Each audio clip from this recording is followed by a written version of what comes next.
Good morning, শুভ সকাল। আশা করি সবাই ভালো আছে, আমরাও ভালোই আছি।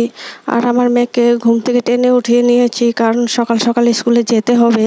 আর আমার মেয়ের জীবনের প্রথম পরীক্ষা, তাই একটু তাড়াহুড়া করছি।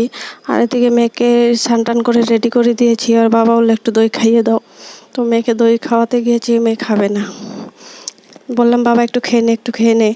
তারপর একটু আঙ্গুল দিয়ে নিয়ে খেয়ে দেখলো কিরকম লাগে, তারপরও একটু নিল।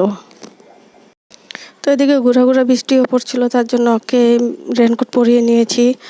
আর এদিকে একটু দেরিও হচ্ছিল আমাদের বের হতে, তাই একটু তাড়াহুড়া করছে ওর বাবা। আর এদিকে রাস্তাতে জায়গায় জায়গায় জল।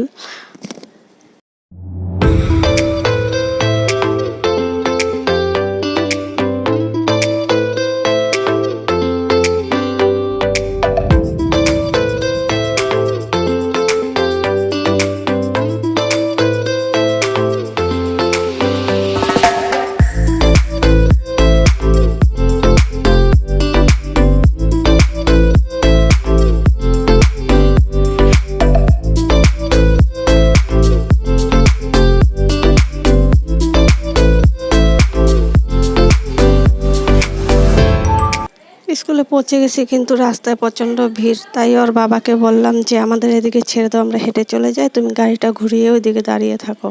তো মেয়েকে বললাম বাবা সাবধানে যাবি। তো ওইদিকে আসার পর আয়াটা ওর রেনকোটটা খুলে আমাকে দিয়ে দিল, আর ও ভিতরে চলে গেল। আর ও পরীক্ষা দিচ্ছে, ভয়ে আমার লাগছে কি দিবে না দিবে। শিখে তো গেছে সব কিছুই। তো ওকে দিয়ে আবার আমরা চলে আসলাম। ওর বাবা বললো কি রান্না করবে, আমি বললাম দেখি। তোর বাবা বললো চলো একটু মাছ নিয়ে নেই। তো মাছ বাজার চলে আসলাম সিধা মাছ নিতে। তো দেখলাম অনেক মাছই দেখলাম, কিন্তু ওর বাবা বললো এগুলো খাবো না, লোকাল নেই। তারপর এদিকে দেখলাম লোকাল রোদ আছে। ওর বাবা বললো এখান থেকে নেই, তুমি মাছ নিয়ে ঘরে যাও, আমি ফুল আর শাক নিয়ে আসি। তো আমি মাছ নিয়ে সিধা ঘরে চলে আসলাম। তো ঘরে এসে দেখি বাইরের থেকে লক, ভিতর থেকেও লক, ঘরের দরজা খোলা। আর আমার ছেলেকে পড়তে বসে রেখে গিয়েছিলাম, ওর পরীক্ষা ছিল না আজকে, তাই ও ঘরে ছিল। তো এসে দেখি ও ঘুমাচ্ছে।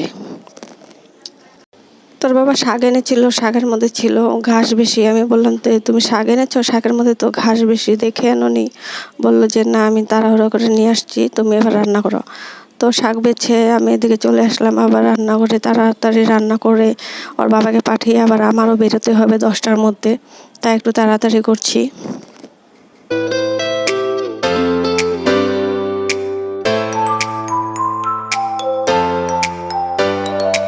তো এদিক দিয়ে ওর বাবাও চলে গেলো, আর আমিও বেরিয়ে গেলাম। আমার একটু লেটই হয়েছে বেরোতে।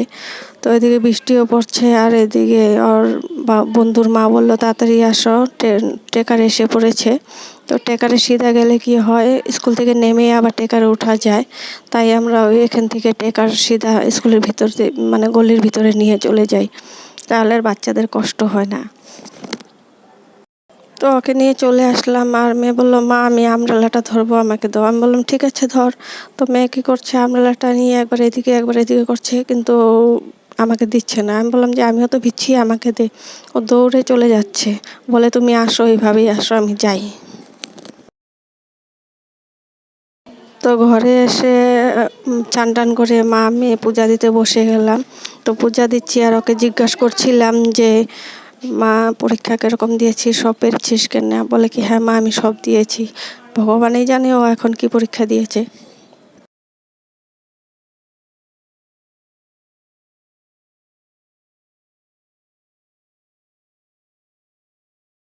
তো বিকালে ঘুম থেকে উঠিয়ে ওকে ম্যামের কাছে পড়তে বসিয়ে দিয়েছি। আর আমি সন্ধ্যাবাতি দিয়ে চাটা খেয়ে আবার মেশিনে বসে পড়েছি। কারণ কি অনেক অর্ডার জমা হয়ে গেছে, যদি তাড়াহুড়া করে না করি তাহলে আর দেরি হবে। তার জন্য একটু তাড়াতাড়ি করছি। আর এটা আমার কালকে দিতেই হবে, তার জন্য আরও বেশি, মানে একটা না 3টে দিতে হবে কালকে।